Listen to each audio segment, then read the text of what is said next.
bringing you the latest news from Coronado Athletics. This is the Mustang Fan Zone podcast from 100.7 The Score.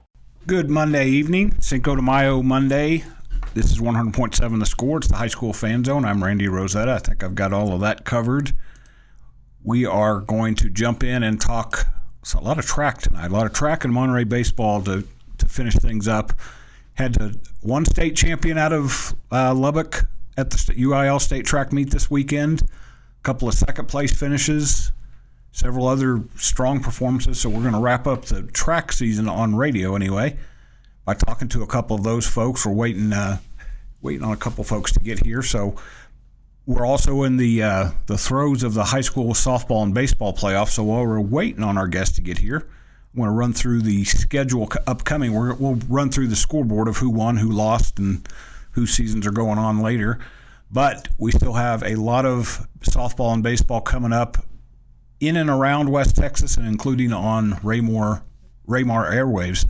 So let's run through that. In softball, Lubbock Cooper is the lone UIL team left standing out of the Lubbock area. The Lady Pirates will take on Fort Worth Brewer out in Holiday, Texas, in a best-of-3 series, 6 p.m. Friday, 10 a.m. Saturday, 30 minutes later on Saturday if needed.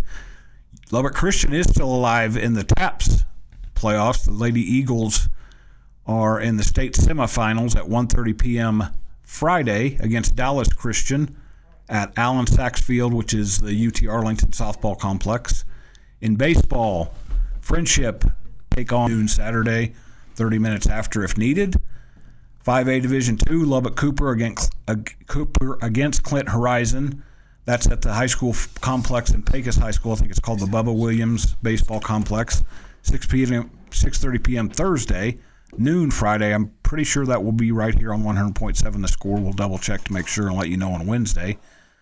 And finally, in Class 4A Division I, Estacado came back from the dead in their series. They played Decatur in the area round at the Hanner Sports Complex in Clyde, 4 p.m. Friday, 2 p.m. Saturday, 30 minutes later. Like I said, we'll go through the scoreboard after that.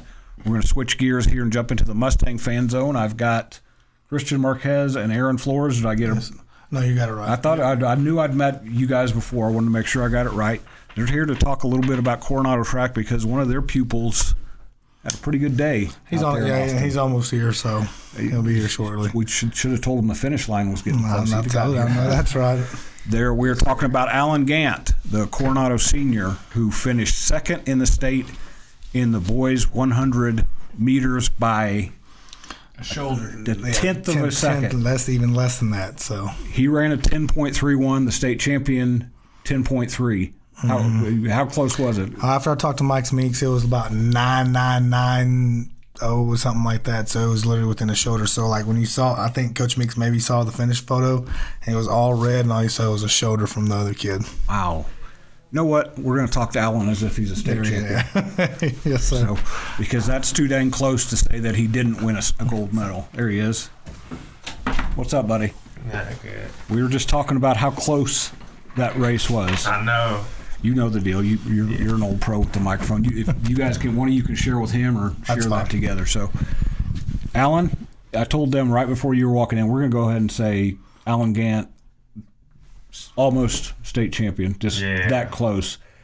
And I know there's some disappointment, but let me make sure I get this right. That was your PR?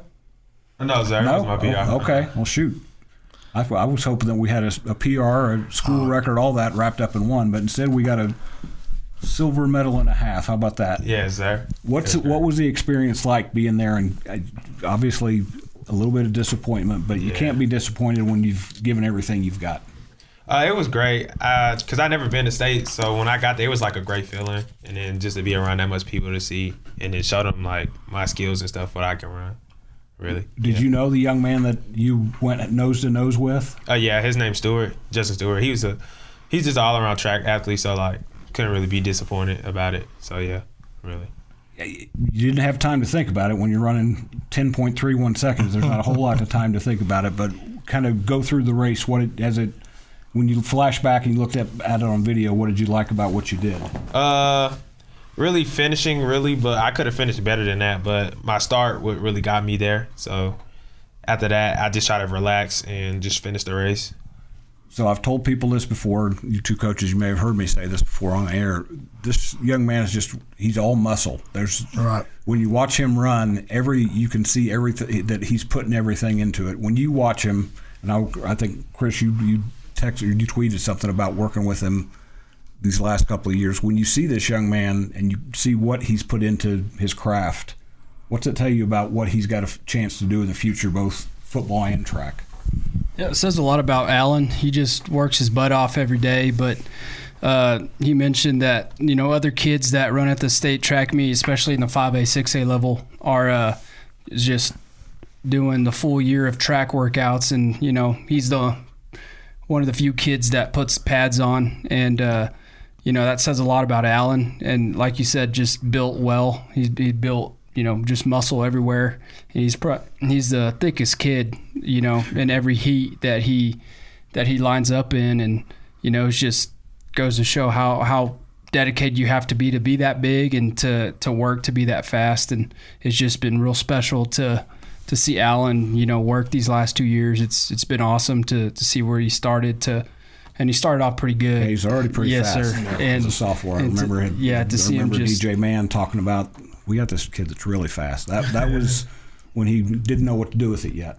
Yeah, he's so that's where Coach Flores and he's had a lot of experience so far in sprint technique and just all the minuscule details of sprint mechanics, and it's just been real fun to see him grasp all that and see him work real good. It's interesting what you said about a lot of kids focus just on track. We're in West Texas. Kids don't just stick to one thing, because Cedric Ross is coming on afterwards, and he's also obviously a really good football player as well. That makes me even prouder to have him sitting here. That Absolutely. The fact that he's going to put those pads back on, in 2 months, 3 months? Sir. When you get down to El Paso. We're coming up on the break. We'll be back in the Mustang Fan Zone on 100.7 The Score. I'm Randy Rosetta. Diving headfirst into Coronado athletics. You're listening to the Mustang Fan Zone on 100.7 The Score on the 100.7 The Score mobile app. Welcome back to the Mustang Fan Zone. We are talking Coronado track, more specifically Allen Gant. And coming, if you're watching on TV, I'm holding it as close as I can, a whisker away from walking away with a gold. Got a silver medal that they probably need to put an asterisk on the back of that. Says, because you were just coaches explained it to me. They had to stop and look at it. They had to, it was not bang. They had to give an eagle eye to it. When you saw it, what did you see? How close you were? I seen I was pretty close, but I seen his shoulder was over the line, so I was like, he got it. So by the fact that he had maybe just half a little bit more of a lean, that's pretty amazing. Yeah, it was a crazy race though. I loved it though. All of that said, what kind of pride do you have being a Lubbock kid who comes back with a silver medal from the state track meet? It was nothing but a blessing, because they haven't been like this since 2003. So just making history again, it was nothing but a blessing though. Really. I mentioned that Cedric's coming on after you. I'm curious. I'd be curious to find out the last time there were two kids that fast in Lubbock at the same time. Yeah, that was amazing. Because I showed you the picture last time of you, Corn, and Cedric. All three of you were right there in the hunt, neck to neck, district, regional, everything. Yep. Does that push you? Did that push you all season? Yeah, that really did. Just them two, really, just driving me to run harder every time. Really, because that, with all due respect to your teammates, I'm going to guess there's nobody at practice that can quite push you like that. You probably have some really good athletes, but you're a unicorn, and I think that's fair to say. Yeah. You're headed to UTEP to play football. Yes, sir. And we were talking a little bit between the break. You're going to be a defensive back there, which is what you stood out for the Mustangs here, but they're going to try to get to you the ball somehow in the special teams game, correct? Yes, sir. Talk about that a little bit. I'm going to be on kickoff return, punt return, really. Just make something shake, really. But that's pretty much all. The Heisman Trophy winner from Colorado, they just put him on the field as much as they could. To make spots. Something happen. And he was doing a lot, really. Because I used to tease Coach Roy about, now one of these guys may have had a say in this too. You had the 75-yard run against Lubbock Cooper. Yes, sir. I think I would have tried to get you the ball a few more times. I hope so. But in that situation, but also have to save you for what you were doing on defense. Yeah.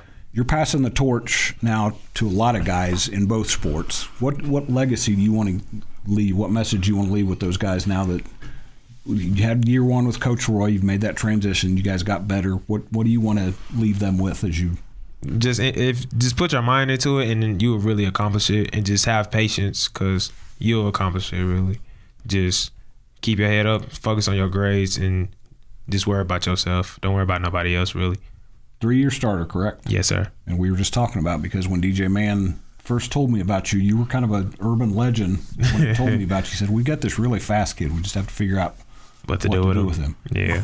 They figured it out. Either that or you figured it out, and they helped you along. What did you figure out along the way? Really just changed my position, because at first I just wanted to play running back, but like I felt like I would be better if I played DB, so it got me more looks, really.